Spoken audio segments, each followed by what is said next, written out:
Paranoia was raising its ugly, deformed head and deleterious, crackling voice as each of them blamed the other for the unexpected, frightening division forming a fault line between the protective embrace of their two hearts. Blame was the only apparition and oasis they could reach for amidst their slow, monotonous quest for satisfaction, connection, and nourishment. And while desperately marching across an increasingly barren desert, which once bore the brightest of flowers and the most succulent of tempting fruits, Joanne grievously longed for the ecstatic, deep embraces, the thrilling, romantic kisses, and the sweet little reaffirming and thoughtful touches from Johnny, which had always warmed her heart, settled her mind, and filled her cup to the brim with the confidence of love. The lineage of worry, fear, and doubt began to scribe and map its way across her forehead and eyes as she desperately searched for the beacon of light, glimmering and shining through the emerging and thickening fog, which was casting its deep shadow upon their perfect union. Was it something she had done? Had he finally lost his attraction towards her? What had caused his dramatic shift in behavior, which was now lacking the familiar care, compassion, and empathy he used to proudly and warmly display to her regularly? Where did his bright smile go to? Where did that penetrating glimmer in his eyes disappear to every time he would look at her? How could he have abandoned and exiled their love like this, leaving her shipwrecked upon the bleak sands of a forbidden and haunting island, bereft and adrift amidst an angry and merciless sea of loss? Meanwhile, floating and drifting alone within the rip current of separation Johnny was also experiencing, he too felt confused, sad, and paranoid all at the same time. He wondered what he had done wrong. He could not understand where their relationship had diverged and how he had lost his bearings when he had simply followed through on the pathway they had mutually embarked upon together. He was doing everything he could, giving his all and harnessing all that he had been given and equipped with in knowledge, experience, and his family upbringing in order to love, protect, and provide for the love of his life. But somehow, it simply was not enough. Why was Joanne pulling away and withholding her love from him? He was not a monster, yet she was making him out to be one, just like his father and brother had unjustly turned him into a monster when he was an innocent and naive child. This poured fresh salt upon those open childhood wounds and old petrified images of himself as the little child monster. This internal dialogue, living, breathing, and growing within the hearts and minds of the two regal lovers, was now donned and dragged on top of their shoulders like the overbearing and cumbersome weight of armor across the foreboding landscape of their home. This undermining and negative internal chatter was now interjected and spoken within their increasingly cryptic and alien dialogues, and was now imported like a dangerous, infectious, and debilitating parasite into their bedroom at night. Intimacy and lovemaking began to skip a season and wither like a beautiful flower after the exhausting birth and setting of its fruit. The flower had done its work by attracting the bee in order to transfer the rich pollen and to bear its bountiful fruit. But now the flower went unvisited and unpollinated, despite the rich, intoxicating elixir and thick, alluring scent of the summer season. They had two kids now, a young boy and a young girl, which now stretched their time together thinner and excused them farther apart. They were often tired, beleaguered, fatigued, and exhausted from the incessant grind of the workday and the meaningful and playful battle of raising the kids. At the end of the day, when the sun bid its adieu on its timely sojourn over the horizon, with the romantic silky light of the moon glistening and streaming through their bedroom window, and the curtains raised with the overture for romantic play and dance, the candle of intimacy and lovemaking remained unlit and unseen for weeks or even months at a time. Time seemed to be whisking by like the merciless ebbs and flows of the tide upon the shore, drawing the sandbanks to distant and new locations. Johnny knew his world around him was changing, just as he was changing, but he could not understand exactly why. He was becoming quieter and always seemed to be enveloped within a deep haze of confusion, exhaustion, fear, stress, anxiety, and depression.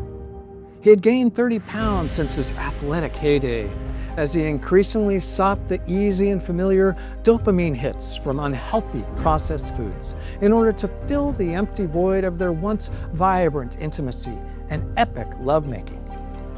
He appeared to be making love and becoming intimate with his comfort food, which was available whenever he needed to fill the deepening hole and widening chasm, tugging, stretching, and threatening to break his sacred body, mind, heart, and soul vessel apart.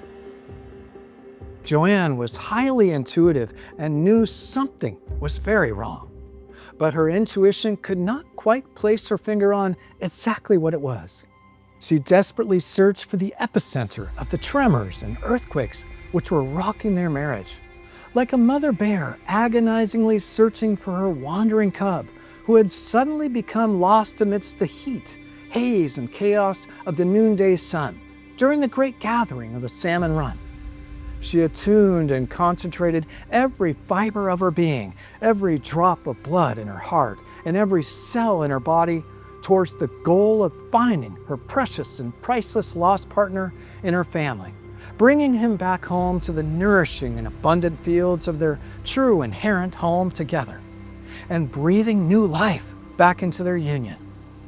Johnny was slipping into a lonesome purgatory and an increasingly obvious downward cycle of negativity and depletion. He was clearly not performing well at work and not stepping up as a good father and role model for their children. He was listless, mechanical, and unrecognizable, like a smitten zombie torn and ravaged by some outside force controlling his every thought and movement. She could no longer see or recognize the strong man she had fallen deeply and irreversibly in love with. Where had he gone? Who had stolen him away from her? These thoughts ceaselessly circled and mercilessly cycled within her mind over and over, day after day, for years, until one foreboding day, when her long search and her deep, heartfelt prayers for clarity and change would finally be found, but in a way she could have never imagined nor expected. Johnny had let his defenses down and had skipped a beat in his game of hide and seek and deceit. One morning, he had forgotten to take his trusted computer with him. He had forgotten his number one rule, which was to clear his history tab on his device. Joanne innocently and naively passed through the kitchen door after a brisk morning jog, lovingly calling and singing out to Johnny like a love dove casts its piercing and echoing call through the cathedral of branches and fields, arching and swooning her neck in heightened anticipation for her lover's recall. But her call and plea for play was met with an eerie and mournful silence as her inquisitive and jealous eyes made contact with this mysterious and alien computer, which he always had with him at all times, or was always neatly stowed and hidden away from her, far out of sight. Something inside of her knew and felt an ominous and suspicious energy emanating from within his computer. Her entire body shivered and tingled like a chilling and haunting winter wind as she moved closer to his device. One last time, she half-heartedly called out to him again, but this time, it was only intended as a fearful, intense test, as she had already realized that he was no longer in the house nor anywhere close by. She raised the cover of his device, like prying open the heavy and overbearing vault of a recently uncovered precious treasure chest of stolen loot, shockingly found deep within the remnants of an ancient wrecked pirate ship, which had been fatally pierced by the sharp and merciless rocks of time, and left helplessly teetering amidst the unrelenting crash of waves upon its bent bow, To her amazement, his computer was still on and entirely accessible because it had not timed out. It was as if his innocent soul and mischievous inner child desperately wanted her to find it, to see it, and to expose it in all its murderous and idolatrous plunder. He must have just left for work, unwittingly leaving her with the entire day to explore the crushing depths of his inner world, imagination, and virtual machinations. With her forehead deeply pressed and intensely folded in concentration, she naturally wondered, what is he doing on here? What is he so interested in? Why is he spending so much time on his computer, guarding it so defensively and ferociously every time I come near it, and never allowing it to fall out of his close grip and defensive view? An overwhelming thought washed through her entire body like a powerful and turbulent current, saturating her in terrifying anticipation. Is he emailing or communicating with another woman? First, she thoroughly explored his emails and texts, blindly and intuitively combing through the cryptic lines and texts like fingers upon the ridges of Braille. There was nothing she could find which would indicate an affair with another woman. Then she explored some of his work. Everything seemed quite normal, orderly, and harmless to her, as a sigh of relief began to wash and spill over with newfound hope. But just as she was about to hurriedly and nervously close his computer down without leaving a single trace behind, a crystal clear and unmistakable voice, echoing from deep within, clearly told her to check his history tab.